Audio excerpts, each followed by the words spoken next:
Hi friends, నేను మీ చీర్ల భాస్కర్. మీరు చూస్తున్నారు Cheerla tech videos computer tutorials YouTube channel. Friends, ఈరోజు మన టాపిక్ వచ్చేసి కంప్యూటర్లో కీబోర్డ్లో ఉన్నటువంటి విండోస్ కీ యొక్క అడ్వాంటేజెస్ గురించి మనం తెలుసుకుందాం. ముందుగా మనం కీబోర్డ్లో విండోస్ కీ ప్రెస్ చేస్తే ఆటోమేటిక్గా మనకు విండోస్లో ఉన్నటువంటి యాప్స్ కానీ అప్లికేషన్స్, సాఫ్ట్వేర్, ప్రోగ్రామ్స్ అన్నీ మనకు 1 by 1 ఓపెన్ కావడం అయితే ఈ విధంగా ఓపెన్ కావడం అయితే జరుగుతుంది. ఇప్పుడు మనం విండోస్లో మనం యూజ్ చేసే సెకండ్ షార్ట్ కట్ కీ వచ్చేసి మై కంప్యూటర్ను ఎలా ఓపెన్ చేయాలి. విండో ప్లస్ ఈ అని క్లిక్ చేస్తే మనకు మై కంప్యూటర్ కానీ, దిస్ పీసీ కానీ, మై పీసీ కానీ ఓపెన్ కావడం అయితే జరుగుతుంది. విండోస్లో మనం యూజ్ చేసే థర్డ్ షార్ట్ కట్ కీ వచ్చేసి విండోస్ ల్యాప్టాప్ యొక్క సెట్టింగ్స్, కంప్యూటర్ సెట్టింగ్స్ ఏ విధంగా తెలుసుకోవాలో చూద్దాం. విండో ప్లస్ ఐ అని క్లిక్ చేస్తే మనకు ల్యాప్టాప్ యొక్క సెట్టింగ్స్ కానీ, కంప్యూటర్ యొక్క సెట్టింగ్స్ కానీ, మెయిన్ సెట్టింగ్స్ అయితే ఓపెన్ కావడం అయితే జరుగుతుంది. విండోస్లో మనం యూజ్ చేసే ఫోర్త్ షార్ట్ కట్ కీ వచ్చేసి లాక్ యువర్ కంప్యూటర్ని ఏ విధంగా లాక్ చేస్తుందో తెలుసుకోండి. దానికోసం నేను యూజ్ చేసే shortcut key window plus L అని క్లిక్ చేస్తే కంప్యూటర్ లాక్ కావడం అయితే జరుగుతుంది. దాన్ని మళ్ళీ ఓపెన్ చేయాలంటే పాస్వర్డ్ అంటే పాస్వర్డ్ ఓపెన్ చేసి ఎంటర్ చేయొచ్చు, లేదంటే పాస్వర్డ్ లేకుంటే జస్ట్ ఎంటర్ క్లిక్ చేస్తే ఆటోమేటిక్గా ఓపెన్ కావడం అయితే జరుగుతుంది. విండోస్లో నేను యూజ్ చేసే ఫిఫ్త్ షార్ట్ కట్ కీ వచ్చేసి రన్ కమాండ్ని ఏ విధంగా ఓపెన్ చేస్తారో చూద్దాం. దానికోసం నేను ముందుగా విండో ప్లస్ ఆర్ అని క్లిక్ చేస్తే రన్ కమాండ్ ఓపెన్ కావడం అయితే జరుగుతుంది.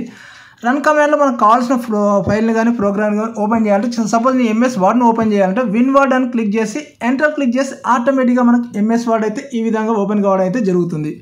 చూశారు కదా ఫ్రెండ్స్, ఈ విధంగా అయితే మనం రన్ కమాండ్ అనేది ఓపెన్ చేయొచ్చు. విండోస్లో నేను యూజ్ చేసే సిక్స్త్ షార్ట్ కట్ కీ వచ్చేసి సెర్చ్ బాక్స్ని ఏ విధంగా ఓపెన్ చేస్తారు. విండో ప్లస్ ఎస్ అని క్లిక్ చేసి ఆటోమేటిక్గా మనకు సెర్చ్ బాక్స్ అయితే ఓపెన్ కావడం అయితే జరుగుతుంది. సెర్చ్ బాక్స్లో మనకు కావాల్సింది ఏదైనా కానీ ఏదైనా ప్రోగ్రామ్ అయితే ఓపెన్ చేయొచ్చు. సపోజ్ నేను పెయింట్ అని క్లిక్ చేస్తున్నాను. పెయింట్ అని క్లిక్ చేసి ఎంటర్ ప్రెస్ చేసి ఆటోమేటిక్గా మనకు ఎంఎస్ పెయింట్ అయితే ఓపెన్ కావడం అయితే జరుగుతుంది. విండోస్లో నేను యూజ్ చేసే సెవెంత్ షార్ట్ కట్ కీ వచ్చేసి డిస్ప్లే సెట్టింగ్స్ని ఏ విధంగా ఓపెన్ చేస్తారు. దానికోసం నేను ముందుగా విండో ప్లస్ యూ అని క్లిక్ చేస్తే ఆటోమేటిక్గా మనకు ల్యాప్టాప్లో ఉన్నటువంటి డిస్ప్లే సెట్టింగ్స్ ఓపెన్ కావడం అయితే జరుగుతుంది.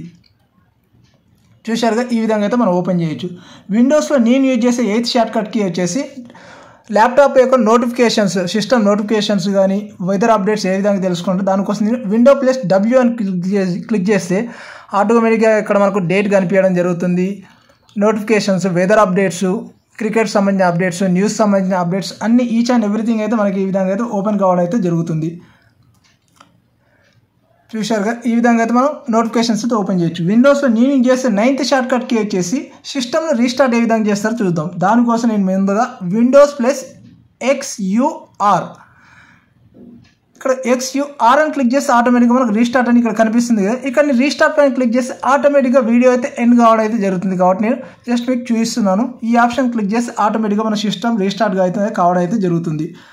విండోస్లో నేను యూజ్ చేసే 10th షార్ట్ కట్ కీ వచ్చేసి డెస్క్టాప్లో విండోస్ని ఏ విధంగా ఓపెన్ చేయొచ్చు. విండోస్ ప్లస్ ట్యాబ్ అని క్లిక్ చేస్తే డెస్క్టాప్లో ఉన్నటువంటి అన్ని ట్యాబ్స్ అయితే మనకు 1 by 1 ఓపెన్ కావడం అయితే జరుగుతుంది. దీనిలో యారో కీస్ని యూజ్ చేసి ఏ విండో మనం ఓపెన్ చేయాలనుకున్నా ఆ విండో పైన జస్ట్ ఎంటర్ క్లిక్ చేసి ఆటోమేటిక్గా ఓపెన్ కావడం అయితే జరుగుతుంది. జస్ట్ ఈ విధంగా యారో కీస్ని ప్రెస్ చేసి ఆటోమేటిక్గా మనకు కావాల్సిన విండోస్ని అయితే సెలెక్ట్ చేసుకోవచ్చు.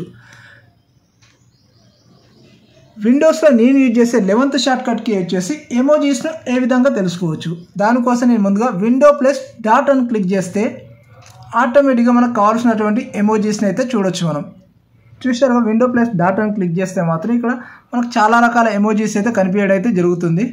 మనకు కావాల్సిన ఎమోజీస్ని మనం సెలెక్ట్ చేసుకోవాలంటే మనకు పర్టికులర్ ఎమోజీ పైన క్లిక్ చేస్తే ఆటోమేటిక్గా ఎంఎస్ వర్డ్లో కానీ, నోట్ ప్యాడ్లో కానీ, డాక్యుమెంట్లో కానీ మనకు కావాల్సిన ఎమోజీస్ని అయితే జస్ట్ మనం క్లిక్ చేసి ఎంటర్ చేసుకోవచ్చు. మనకు కావాల్సిన డిఫరెంట్ ఎమోజీస్, ఒకవేళ కార్లకు సంబంధించి కానీ, డాల్స్ సంబంధించిన ఎమోజీస్ కావాలన్నా కానీ జస్ట్ వాటిపైన క్లిక్ చేస్తే మాత్రం ఆటోమేటిక్గా అయితే ఎమోజీస్ రావడం అయితే జరుగుతుంది. విండోస్లో నేను యూజ్ చేసే 12th షార్ట్ కట్ కీ వచ్చేసి విండో ప్లస్ ఐకాన్ పైన క్లిక్ చేస్తే విండో అయితే జూమ్ ఇన్ కావడం జరుగుతుంది. మనకి ఏ సైజులో జూమ్ కావాలన్నా ఆ సైజ్ అయితే జూమ్ చేసుకోవచ్చు. ప్రజెంట్ నేను వీడియోని రికార్డ్ చేస్తున్నాను కాబట్టి ఇక్కడ జూమింగ్ అయితే మనకు కనిపించట్లేదు. నార్మల్గా అయితే ఇక్కడ మనకు సైజ్ అయితే కనిపిస్తుంది కదా, 150, 160, 200, 300, 1000, 500 అలా కనిపిస్తుంది కదా. ఈ విధంగా అయితే మనకు జూమ్ ఇన్ కావడం జరుగుతుంది. ఒకవేళ జూమ్ అవుట్ కావాలంటే మాత్రం విండో మైనస్ అని క్లిక్ చేస్తే మాత్రం ఆటోమేటిక్గా అయితే చూశారుగా మనకి ఈ విధంగా అయితే జూమ్ అవుట్ కావడం అయితే జరుగుతుంది. చూశారుగా ఫ్రెండ్స్, ఈ వీడియో మీకు నచ్చినట్లయితే నా వీడియోని లైక్ చేయండి, షేర్ చేయండి అండ్ సబ్స్క్రైబ్ ఛానల్ సబ్స్క్రైబ్ చేయండి. మీకు ఇలాంటి కంప్యూటర్ ట్యూటోరియల్స్ యొక్క ఫుల్ కోర్స్ కావాలన్నా అలాగే ప్లేలిస్ట్ కావాలన్నా వీడియో డిస్క్రిప్షన్ అనే లింక్ అయితే ప్రొవైడ్ చేస్తాను, అక్కడ ఓపెన్ చేసి చూడొచ్చు. లేదంటే ఈ వీడియో టాప్ సైడ్ రైట్ కార్నర్లో నేను కార్డ్ రూపంలో ప్రొవైడ్ చేస్తున్నా, అక్కడ ఓపెన్ చేసి చూడొచ్చు. లేదంటే ఈ వీడియో ఎండింగ్లోని ఎండ్ కార్డ్ రూపంలో ప్రొవైడ్ చేస్తున్నా, అక్కడ ఓపెన్ చేసి చూడొచ్చు. మరొక మంచి వీడియోతో మళ్ళీ కలుద్దాం. Thank you very much friends.